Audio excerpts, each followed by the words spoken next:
पूरा लोकल। నమస్తే, welcome to పూరా లోకల్. ప్రస్తుతం మనం మల్కాజ్గిరి కార్పొరేటర్ శ్రవణ్ కుమార్ తోటి ఉన్నాము. తెలంగాణ బీజేపీ నూతన అధ్యక్షుడిగా రామచంద్రరావునే ఎన్నుకోవడానికి పార్టీ గల ముఖ్య కారణం ఏంటి?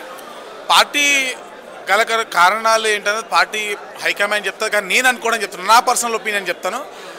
ఆయనకన్నా ఎలిజిబుల్ కూడా ఎవరని నేను అడుగుతున్నా. వాస్తవంగా అనేక సంవత్సరాలుగా పార్టీ సిద్ధాంతాన్ని పట్టుకొని గెలిచినా ఓడిపోయినా పార్టీలోనే ఉంటూ, పార్టీలో విద్యార్థి నాయకుడిగా ఉంటూ, ఉస్మానియా యూనివర్సిటీలో ఏబీపీ కార్యకర్తగా ఉంటూ, తర్వాత ఒక అడ్వకేట్గా పార్టీ కార్యకర్తలకి పార్టీకి సంబంధించిన sister concerns, like minded ideology ఉన్నటువంటి ఆర్గనైజేషన్స్కి కూడా లీగల్గా సపోర్ట్ చేస్తూ, మరి పార్టీలో ఉన్నటువంటి నాయకుడి కన్నా ఎలిజిబుల్ ఎవరు ఉంటారు?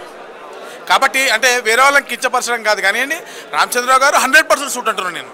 అటువంటి నాయకుడు, సౌమ్యుడు అయినటువంటి వ్యక్తి, ఆయన విద్యావంతుడు కూడా. మీరు ఆయన మాట్లాడితే సబ్జెక్ట్లో ఒక విషయం ఉంటుంది, దాంట్లో సబ్జెక్ట్లో ఒక క్లారిటీ ఉంటుంది, ఒక స్పెసిఫిక్గా ఒక మెసేజ్ ఉంటుంది, దానిపైన మాట్లాడగలిగిన వ్యక్తి, ఒక అడ్వకేటు, విద్యావంతుడు, మృదు స్వభావి. అటువంటి వ్యక్తికి ఇవ్వడం అనేది నిజంగా ఈరోజు భారతీయ జనతా పార్టీ కార్యకర్తలను గుర్తించింది అనడానికి నిదర్శనం. మరోవైపు ఏంటంటే ఆర్ఎస్ఎస్ బ్యాక్గ్రౌండ్ ఉంది కాబట్టే ఇస్తున్నారు.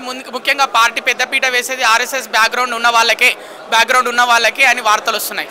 ఇప్పుడు ఆర్ఎస్ఎస్ బ్యాక్గ్రౌండ్ ఉండి ఇచ్చిర్రా లేదా అనేది నేను చెప్పలేను, ఎందుకంటే మీద పెద్దలు. కానీ ఆర్ఎస్ఎస్ బ్యాక్గ్రౌండ్ ఉండాలి అని నేను అంటున్నాను వ్యక్తిగతంగా. ఎందుకు ఉండకూడదు?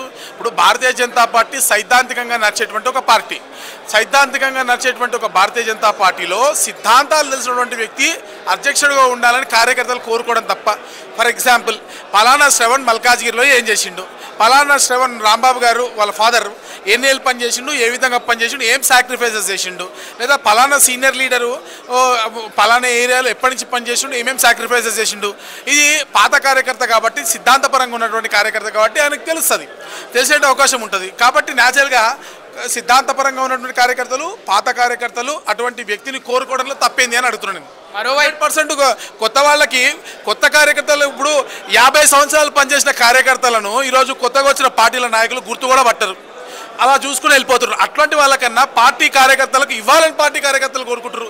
తప్పేముంది దాంట్లో? పార్టీలో పనిచేసిన వాళ్ళకే పార్టీ అధ్యక్ష పదవి ఇవ్వాలని కోరుకుంటున్నాం. తప్పేముంది? తప్పేం లేదుగా. మీరు తప్పేం లేదంటున్నారు, కానీ బయట చూసుకుంటే మీ పార్టీలో ఎప్పటి నుంచో ఉన్న ఎమ్మెల్యేలు, ఎంపీలు వాళ్ళ మధ్య విభేదాలు వస్తున్నాయి. ఆ విభేదాలు రాకుండా పార్టీలో చాలా వరకు మనస్పర్ధలు ఉన్నాయి. పార్టీ అధ్యక్షుల వారితో ఎమ్మెల్యేలకి, ఎంపీలకు ఉన్నాయి. కాబట్టి ఇవన్నీ గొడవలు సమసిపోవాలంటే ఎవరికైనా, అంటే రేసులో లేని వారికి అధ్యక్ష పదవి ఇస్తే ఇలాంటి గొడవలు ఉండవని ఈ విధంగా అధ్యక్ష పదవి ఖరారు చేసినట్టు వార్తలు వస్తున్నాయి. ఇప్పుడు పార్టీ ఎమ్మెల్యేల మధ్య, ఎంపీల మధ్య విభేదాల గురించి మాట్లాడేంత పెద్దోడు నా స్థాయి కూడా కాదు. నాకు తెలిసినంత మటుకు భారతీయ జనతా పార్టీ సీనియర్ నాయకత్వంలో పెద్ద విభేదాలు ఏం లేవు. ఏ పొలిటికల్ పార్టీలో అయినా డిఫరెన్స్ ఆఫ్ ఒపీనియన్స్ ఉండడం సహజం, అది ఏ పార్టీలో అయినా ఉంటుంది. బీఆర్ఎస్ పార్టీ తీసుకోండి, కాంగ్రెస్ పార్టీ తీసుకోండి, ఇంకో పార్టీ తీసుకోండి. కానీ ఎక్కడ కూడా మా నాయకులు వచ్చి రోడ్డు పైన ఒకరిపైన ఒకరు బహిరంగంగా విమర్శలు చేసుకొని రోడ్డు మీద దిగజారేటువంటి పరిస్థితి రాలేదు ఇప్పటి వరకు. మీడియా ముఖంగా అయితే చేసిరు కదా. మీడియా ముఖంగా ఎక్కడ చేశారు? రాజాసింగ్ చాలాసార్లు మాట్లాడారు. రాజాసింగ్ ఒక వ్యక్తి పేరు తీసుకొని ఎప్పుడు మాట్లాడలేదు. ఆయనకు జరుగుతున్న అన్యాయం గురించి మాట్లాడి తప్ప పలానా వ్యక్తి గురించి తీసి పార్టీ లైన్ క్రాస్ చేసి మాట్లాడిన నేనైతే అనుకుంటలేను. సరే, రాజాసింగ్ గారి గురించి నేను పెద్ద స్పందించాల్సిన అవసరం లేదు, ఎందుకంటే నాకన్నా పెద్ద స్థాయి, ఆయన ఎమ్మెల్యే స్థాయి, పార్టీలో సీనియర్ నాయకుడు. ఆయన గురించి నేను స్పందించలేను. కానీ పార్టీ, భారతీయ జనతా పార్టీ ఒక క్రమశిక్షణ కలిగిన పార్టీ. పార్టీలో ఉన్నటువంటి నాయకులందరూ కూడా ఐక్యంగానే ఉన్నారు. పార్టీ అందరూ కూడా రాష్ట్రంలో, అది ఎవరైనా కానివ్వండి, ఏ నాయకుడైనా కానివ్వండి, మీ అమిత్ షా గారు లేదా కేంద్ర పార్టీ ఏదైతే నిర్ణయం తీసుకుంటుందో దానికి కట్టుబడి ఉండాల్సిందే.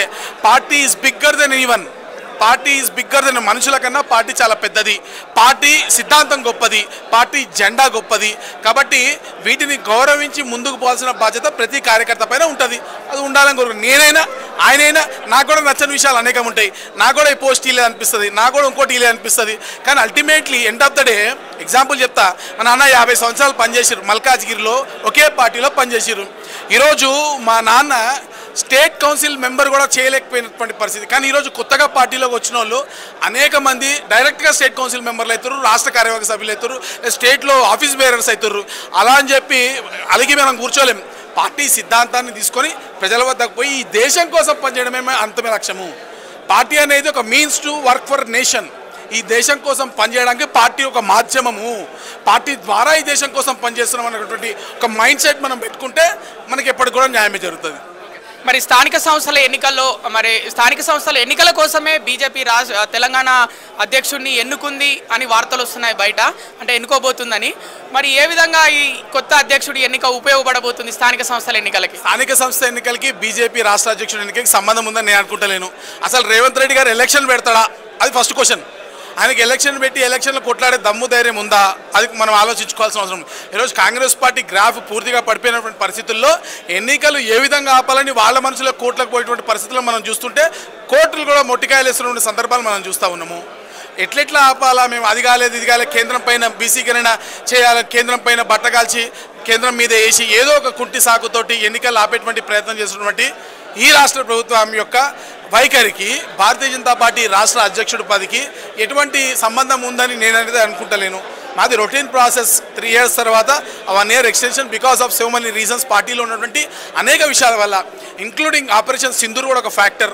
అటువంటి టైంలో పార్టీ యాక్టివిటీ చేయలేము కాబట్టి, పార్టీ నేషన్ ఫస్ట్ అనే ఐడియాలజీతో మనం ముందుకు పోతాం కాబట్టి మేము ఆ ఐడియాలజీ తీసుకొని ముందుకు పోతున్నాం తప్ప రైట్ టైంలో రైట్ డెసిషన్ తీసుకున్నది పార్టీ. ఎస్, ఇది ఒక నూతన ఉత్సాహాన్ని ప్రజలకు ఇస్తారని నేను భావిస్తా ఉన్నా.